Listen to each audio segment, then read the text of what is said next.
송은재TV 시작합니다. 오늘 정치권에서는 황보승희 의원, 국민의힘의 황보승희 의원, 그 다음 김예지 의원, 시각장애인입니다. 김예지 의원, 그 다음 민주당의 장경태 의원이 단연 화제거리였습니다. 황보승희와 장경태, 김예지, 왜 화제거리였느냐, 이 화제에서 무엇을 생각할 수 있느냐라는 부분 한번 짚어보겠습니다. 먼저 황보승희입니다. 황보승희에 대해서 정치자금법 위반 이런 부분에 대해서 경찰이 수사를 하고 있고, 이게 언론 보도로 간간히 나왔습니다. 그래서 최근 들어서 국민의힘에서 이 감사를 실시하겠다, 자체 감사 조사를 하겠다라고 해서 황보승희가 억울하다라고 하면서 오늘 조금 전에 자신이 전 남편에게 이렇게 폭행을 당했다, 자신만이 아니라 자신의 가족, 어머니 또 자녀들도 폭행을 당했다, 이 전 남편이 자신에게 복수하려고 이렇게 경찰에 제보를 하는 것이다, 또 당에도 제보를 하고 있습니다. 이렇게 제보하는 것이어서 믿어서는 안 된다, 복수다, 자신은 억울하다, 이렇게 주장을 하면서 이제 황보승희가 화제의 중심이 됐습니다. 이 건이 터진 게 2년이 됩니다. 2년 전 일입니다. 황보승희가 이혼을 했습니다. 이혼을 하고 지금은 사실혼 관계에 있는 이 남자와 생활하고 있는데, 이 이혼을 한 전 남편이 계속해서 지금 국민의힘 당에도 제보를 하고 경찰에도 여러 가지 제보를 하고 있어서 이게 문제가 되고 있는 겁니다. 먼저 황보승희는 40대입니다. 대표적으로 대학교를 졸업한 뒤에 부산의 영도, 지금은 영도와 지역구가 중구하고 합쳐져 있습니다. 영도 지역에서 구의원, 시의원, 국회의원, 이제 초선입니다. 이렇게 당선이 됐습니다. 황보승희는 잠깐이었지만 과거에 김영호 전 국회의장입니다. 영도에서 국회의원을 오랫동안 지냈죠. 5선을 지냈죠. 김영호 의원의 비서관도 지낸 적이 있고, 또 영도에서 국회의원을 했던 김무성 의원과 가깝기도 합니다. 2년 전에 이 황보승희가 이준석이가 당대표가 됐을 때 대변인을 잠시 맡았습니다. 그러다가 바로 그 시점에 이 전 남편이 당에 제보를 해서 당에서 이게 논란이 되니까 이 대변인을 그만두게 이렇게 했습니다. 그때부터 이제 이게 문제가 불거졌습니다. 전 남편은 황보승희가 정치자금법 위반한 게 있다, 그러니까 국회의원을 하면서 공천을 주면서 시의원, 구의원들에게 공천 헌금을 받은 이런 부분에 자신도 개입한 적이 있고, 그 돈 받은 명단 이런 사진을 찍어서 지금 제출을 했습니다, 경찰에. 그리고 또 지금 현 사실혼을 주장하고 있는 현 남편과는 불륜을 저질렀다, 지금 전 남편은 이렇게 주장도 하고 있습니다.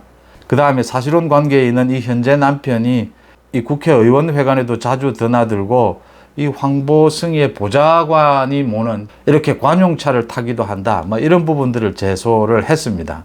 그래서 지금 국민의힘에서는 이걸 한번 자체 조사해 봐야겠다, 뒤늦었지만 이거 자체 조사해 봐야 되겠다라고 해서 조사에 들어갔고, 황보승희는 오늘 자신의 페이스북에 자신이 맞아서 이 피멍이 든 것, 피가 나고 있는 이런 사진을 올렸습니다. 그리고 황보승희의 엄마도 이렇게 맞아서, 전 남편에게 맞아서 멍이 든 모습, 이런 사진들을 올렸습니다. 그러면서 전 남편이 복수를 하기 위해서 자신에게 이렇게 음해하고 있다, 이런 주장을 했습니다. 자기는 그리고 결백하다, 이렇게 이야기를 했습니다. 그래서 이게 지금 누구 말이 맞느냐, 지금 폭력 남편이었구나, 국회의원도, 여성 국회의원도 이렇게 남편에게 맞는데 하물며 일반 여성은 어떻게 했느냐, 이 남편들의 폭행, 폭력, 이것도 지금 문제가 되고 있습니다. 2년 동안 제가 그동안 쭉 이 황보승희에 대한 이 많은 이야기를 듣고 있으면서도 이걸 정식으로 방송하지는 않았습니다. 그러니까 다른 방송에 나갔을 때 이걸 물으면 제가 간략하게는 이야기를 했지만 겉으로 드러난 정말 확실한 이야기만 했지 깊은 이야기는 하지를 않았습니다. 그랬던 이유가 가정 불화, 이혼, 남녀관계 이런 것이 혼재가 되면서 이 사실관계를 밝혀내기가 쉽지를 않습니다. 일단 논란이 됐으니까 황보승희 문제가 나오면 제가 이 대변인이나 이런 당직을 맡아서는 안 되고, 가급적이면 이거 당 차원에서 자체 진상조사를 한번 해볼 필요가 있다. 먼저 선제적으로 그렇게 저는 지적을 해왔습니다. 이 선제적으로 대응할 필요가 있었다라는 겁니다. 이제 늦게나마 조사를 한다라고 하는데 이게 결국은 이렇게 불거진다라는 부분입니다. 이 참 정치를 취재하다 보면, 기자로 생활하다 보면 이 정치가 선거가 있기 때문에 선거 때에는 뭐 사실 아닌 가짜 뉴스, 음모, 음해, 뭐 갖가지 모두가 난무합니다. 이 뭐 무슨 공격거리라도 다 나옵니다. 그러니까 이런 가정불화, 뭐 불륜, 뭐 남녀관계 모든 게 터져 나옵니다. 정치인들 거의 대부분이, 굉장히 많은 정치인들이 지금 뭐 부산시장을 하고 있는 박형준 시장도 굉장히 오랫동안 시달렸죠. 이런 부분에. 그래서 이런 부분을 쳐다보는 시각, 나름대로 이 시각을 갖게 됩니다. 좀 친한 의원들에게는 내용을 좀 소상하게 묻기도 하고, 또 이렇게 뭐 기자 생활을 하다 보면 전 남편, 전 부인 만나게 됩니다. 직접. 왜냐하면 호소를 해야 된다라고 하면서 이제 기자를 찾아오기 때문에, 또 뭐 국회에 와서 기자회견까지 하는 경우도 있습니다. 그래서 이쪽 저쪽 다 만나서 이야기를 들어보는데, 황보승희의 문제는 지금 의혹이 제기되고 있는, 이 의혹을 제기하는 이 전 남편이 폭행을 했는지 안 했는지 지금 황보승희의 사진만 보고는 뭐 확인할 수는 없습니다. 거의 뭐 확정적인 것은 이 전 남편이 불륜을 주장하고 있다. 황보승희가, 그러니까 지금 황보승희가 지금 만나고 있는 같이 실질적인 남편이라고 하는 사람은 부산에서 건설업을 하는 사업가입니다. 이 정계 쪽으로 굉장히 자신도 정치에 뜻이 있는, 뭐 정치에 후원도 많이 하고 정치인들과 많이 아는 사람들입니다. 이렇게 이제 두 사람이 만났는데, 정치인과 후원 관계, 또 도움을 주는 이런 관계로 만났는데, 이게 뭐 불륜인지 아닌지는 뭐 본인 당사자가 아니고 조사하지 않고서는 알 수가 없습니다. 어쨌든 이런 관계가 있었고, 전 남편은 이걸 불륜으로 보고 있었고, 그래서 가정 불화가 일어났고 이혼을 하게 됐고, 전 남편은 황보승희의 말대로 이 복수를 하기 위해서 많은 제보를 하고 있는 건 사실입니다. 중요한 것은 이렇게 불거졌다 하더라도 이게 지금 선거판에서 불거지면 이 어느 쪽의 말이 맞는지 절대로 확인이 거의 되지를 않습니다. 경찰도 뭐 수사를 한다라고 해도 선거 도중에 수사 결과가 나오지도 않습니다. 그런데 지금은 선거판도 아닙니다. 그래서 이 제기된 의혹은 의혹대로, 이 황보승희가 개인적으로 이렇게 전 남편에게 폭행을 당했다면 이 부분은 이 부분대로 처벌을 해야 합니다. 이 뭐 이런 폭행은 용서해서는 안 됩니다. 그런데 그것과는 별개로 전 남편이 제기한 이 의혹이라 하더라도 이건 한번 따져볼 필요가 있습니다. 이 전 남편의 이 제보가 굉장히 생생합니다. 그러니까 자신도 그 돈 받는 부분에 참여한 적도 있고, 또 그 사진도 찍어서 올렸습니다. 그 명단과 돈봉투 명단을. 그 다음에 현재 사실혼 관계에 있는 이 남편이라는 사람과 이 의원회관을 드나들면서 이 보좌관들을 뭐 자신의 직원처럼 부렸다라는 부분도 확인할 필요가 있습니다. 이건 부적절한 행동입니다.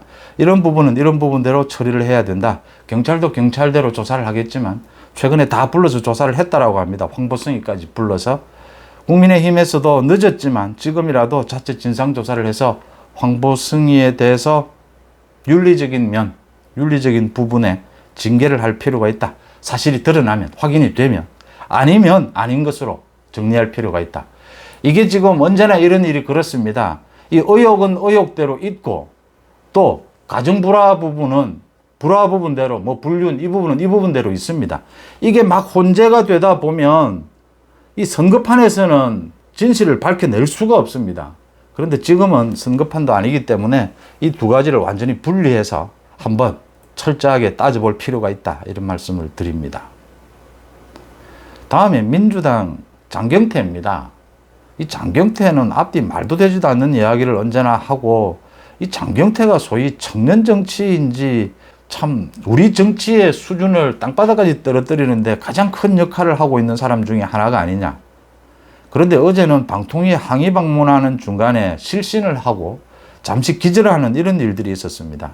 그래서 저게 왜 기절을 했느냐.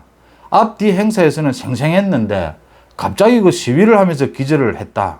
그래서 지금 또 민주당 뭐 극렬 지지층에서는 장경태가 정부 탄압에 맞서다 쓰러졌다. 뭐 이런 일까지 나오고 있습니다. 그러자 이게 많은 의문이 들 수밖에 없습니다. 장해찬이 가장 먼저 나서서 의문을 제기하고 있는데 뭐 법적 대응하겠다 장경태는 이럽니다. 장경태 자기가 한 짓부터 제가 말씀을 드리겠습니다. 천안함에 대해서 왜곡하고 온갖 음모론, 온갖 가짜뉴스를 퍼뜨리는 장경태가 자기에 대해서 약간 의혹만 나오면 이제 법적 대응하겠다라고 합니다. 그것부터 웃기는 일이고요. 또 장경태의 평소 행동입니다. 장경태가 평소 행동에서 신뢰감을 주면 이런 의혹이 나올 수야 있겠습니까? 그래도 뭐 실신했다라고 하면 걱정부터 할 텐데 장경태가 평소 행동에서 좀 예뻐 보이면 다 이렇게 신뢰가 되는 것이고 평소 행동에서 신뢰를 잃으면 뭐든지 불신을 받는 건 세상사의 이치 아닙니까? 그래서 장해찬이 나서서 이게 무릎 보호대를 차고 실신 쇼를 벌인 것이 아니냐. 또 장경태가 어젯밤에 술을 많이 마셨다라고 하는 또 제보도 나왔고 뭐 여러 가지 이야기들이 나오고 있습니다. 그런데 장경태가 무릎 보호대를 찰 수가 없다. 무릎 보호대를 차면 양복 안에 이렇게 불편해서 양복을 입고 자신이 어제 한 것처럼 이렇게 양반 다리도 할 수가 없다. 이렇게 반박하니까 장해찬이 실현까지 했습니다. 요즘은 양복 바지도 남자들의 양복 바지도 이렇게 과거처럼 딱딱하게 이렇게 신축성이 없는 게 아니고 신축성이 있습니다. 그리고 그 사진에 좀 이상하게 의혹이 되는 부분이 있습니다. 안에 보호대를 차고 있는 것처럼. 무릎 보호대 차고도 얼마든지 양반다리 할 수 있다라는 걸 장해찬이 보여줘서 지금 옥신각신하고 있습니다. 이 부분에서는 이런 생각을 하게 됩니다.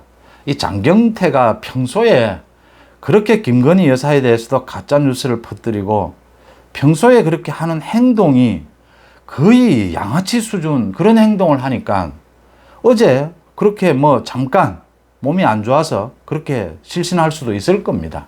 그런데도 많은 의혹이 생길 수밖에 없는 겁니다. 다른 사람이라면 또 모르겠는데 장경태가 하는 짓거리는 말 한마디 믿을 수가 없고 행동 하나 믿을 수가 없는 겁니다. 이 부분은 장경태가 자초한 겁니다.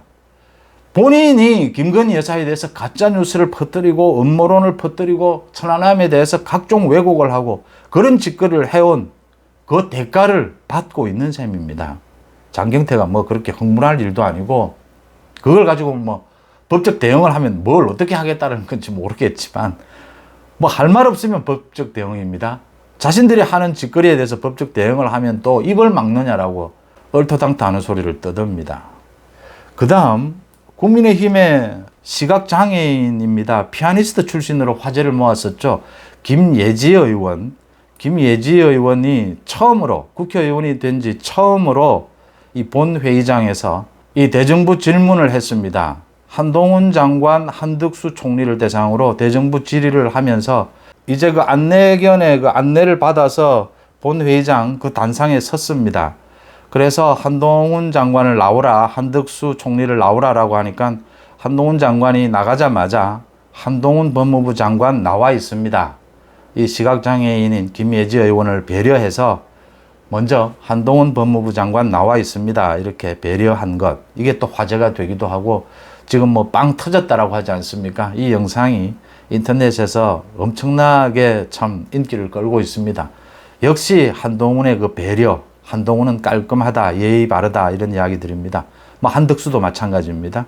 그 다음 이 김예지 의원이 이 장애인들이 우리 사회에서 너무나 기회를 펼칠 그런 부분들이 닫혀 있다. 지금 장애인들에 대한 학대 사건 이런 게 검수완박에 걸려서 제대로 수사가 안 되고 미궁으로 사라지는 경우도 많다. 이런 걸 쭉 질의를 했습니다. 시간도 더 늘려줘서 이 장애가 있기 때문에 시간이 많이 필요하지 않습니까? 그래 질문 시간도 12분으로 제한이 되어 있지만 여야가 합의를 해서 26분 동안 질의 답변을 하는 이렇게 배려를 하기도 했습니다.